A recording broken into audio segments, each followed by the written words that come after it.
আজকে আমার সাইকেল দিয়ে 20 কিলোমিটার সাইকেল রাইড করে দেখাবো। তো চলো শুরু করি আজকের ভিডিও। তোমরাই বলো আমি কি পারবো 20 কিলোমিটার সাইকেল রাইড করতে? সম্পূর্ণ ভিডিওটা দেখতে থাকো, অনেকটাই মজা হতে চলেছে। হ্যালো এভরিওয়ান, আসসালামু আলাইকুম। দেখা যাক আজকে 20 কিলোমিটার সাইকেল রাইড করতে পারি কিনা। তো প্রথমে আমরা সাইকেলটাকে বের করে নিলাম আমাদের বাসা থেকে। এখন আমার যাইতে হবে মহজুমপুর বাজার। যাওয়ার সময় একটা কথা বলি নেই যে আমার এটা নতুন ইউটিউব চ্যানেল, তোমরা অবশ্যই আমার পাশে থাকবে। তো চলো আস্তে আস্তে যাওয়া শুরু করি। আজকে আমি একাই যাচ্ছি, তো দেখা যাক পারি কিনা চ্যালেঞ্জটা। তোমরা একটা জিনিস খেয়াল করছো, আজকে একটা গাড়িও নেই রাস্তার মধ্যে।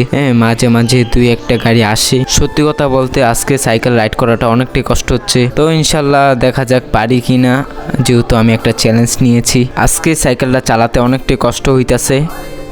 একটা জিনিস ভালো যে গাড়ি অনেক কম রয়েছে এবং পাবলিক রিয়াকশনও কম রয়েছে, তার জন্য মোবাইলটা ধরে রয়েছি। তো দেখতে দেখতে তালতলা এসে পড়েছি। এখন যে রাস্তাটা দিয়ে যাচ্ছি এই রাস্তাটার অবস্থা অনেকটাই খারাপ, মানে প্রচুর পরিমাণ ভাঙ্গা। মোবাইলটা ধরে রাখতে অনেকটাই কষ্ট হচ্ছে। অবশেষে চলে আসলাম হাই রোডে। সত্যি কথা বলতে সাইকেলটা চালাইতে অনেকটাই মেহনত লাগতেছে। দেখা যাক শেষ পর্যন্ত থাকতে পারি কিনা। যেহেতু চ্যালেঞ্জটা নিয়েছি, কমপ্লিট তো করবো ইনশাল্লাহ। আমি এখন যে রাস্তা দিয়ে যাচ্ছি এই রাস্তাটা অনেকটাই ফ্রি রয়েছে, আর যে ডান পাশে যে রাস্তাটা দেখছো এই রাস্তাটা জ্যাম লেগে আছে। তো দেখতে দেখতে চলে এসে পড়েছি গাউসিয়া। তোমরা দেখতে পাচ্ছ যে এখন রয়েছি গাউসিয়া মার্কেটের। A few moments later. তো বন্ধুরা এবার বাড়ির পথে রওনা দিলাম। সত্যি বলতে যাওয়ার সময় যতটা সহজ মনে হয়েছিল এখন ততটাই কঠিন লাগতেছে। আজকে আমি যে রাস্তা দিয়ে যাচ্ছি এই রাস্তা দিয়ে কোনো সময় যাওয়া হয়নি, আজকেই ফার্স্ট টাইম যাওয়া হচ্ছে।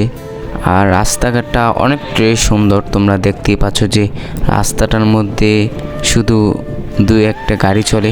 যেহেতু আমি নতুন তার জন্য আমি ডানে একটা রাস্তা দেখেছিলাম, তারপর ম্যাপ দেখে তারপর বুঝে গেলাম যে সোজাই যাইতে হবে। যদি আমি ম্যাপ না দেখতাম তাহলে মনে হয় একটা বাস খেলাম হলে। যাই হোক বেঁচে গেলাম। যাওয়ার সময় অনেকটাই সাইকেলটা ডিস্টার্ব করতেছে। তোমরা দেখবে যে লং রাইড দেওয়ার সময় সাইকেল প্রচুর পরিমাণে সমস্যা হয়। আমার সাইকেলের পিছনের চাকা একটা সমস্যা রয়েছে, ভাবতাছি ঠিক করবো কিন্তু টাকা নেই, তার জন্য ঠিক করতে পারতাছি না।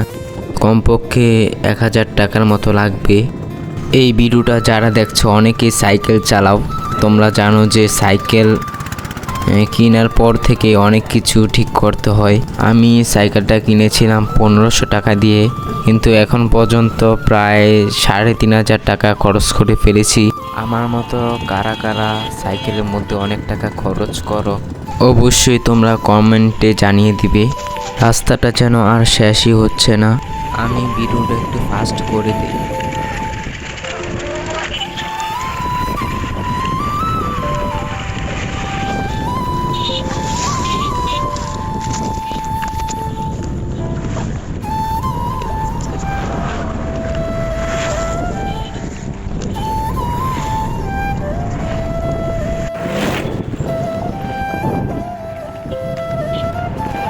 এখন যে জায়গাটা দেখতে পাচ্ছ এই জায়গাটা অনেক আগের, প্রায় 100 বছর আগের বাড়িঘর। যদি পারতাম তাহলে ভিতরে গিয়ে দেখাতাম তোমাদেরকে, কিন্তু আমি একা এসেছি তার জন্য আর ভিতরে যাইনি।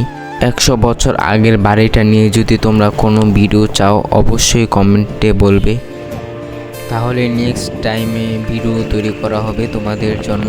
তো দেখতে দেখতে আমাদের বাড়িতে এখন যাইতে আর 20 মিনিটের মতো লাগবে। আমি ম্যাপে দেখেছি যে সামনে একটা ব্রিজ রয়েছে। আমি ভিডিওটা একটু ফাস্ট করে দিচ্ছি। এখন যে জায়গাটা দেখতে পাচ্ছ এতই যে সুন্দর জায়গাটা, আমি কোনো সময় এই জায়গার মধ্যে আসিনি, এই ফার্স্ট টাইম এসেছি। এখন যে রাস্তাটা দেখছো এটা হচ্ছে আমাদের বাজার যাওয়ার রাস্তা। যাওয়ার সময় একটা জিনিস খেয়াল করলাম যে আমার মতোই তারা সাইকেল চালাচ্ছে, কিন্তু দেখো পিছনের ছেলেটা যদি একবার পড়ে যায় তাহলে কি অবস্থা হবে। তার সাইকেলের পিছে পিছে প্রায় 10 মিনিটের মতো সাইকেল রাইড করছি। কিছু রাস্তা সামনে আমাদের মহজুমপুর বাজার। তো ইনশাল্লাহ আমি বাসায় চলে এসে পড়েছি। আজকের চ্যালেঞ্জটা সত্যি কথা বলতে কমপ্লিট করেছি। তোমাদের কাছে কেমন লেগেছে অবশ্যই কমেন্টে বলবে। আমি জানি যে ভিডিওটা তেমন সুন্দর হয়নি, যেহেতু আমার ফার্স্ট ইউটিউব ভিডিও। পরের ভিডিওগুলো আরও সুন্দর হবে ইনশাল্লাহ। আজকের মতো এখানেই বিদায় নিচ্ছি, দেখা হবে অন্য কোনো ভিডিওতে। আসসালামু আলাইকুম।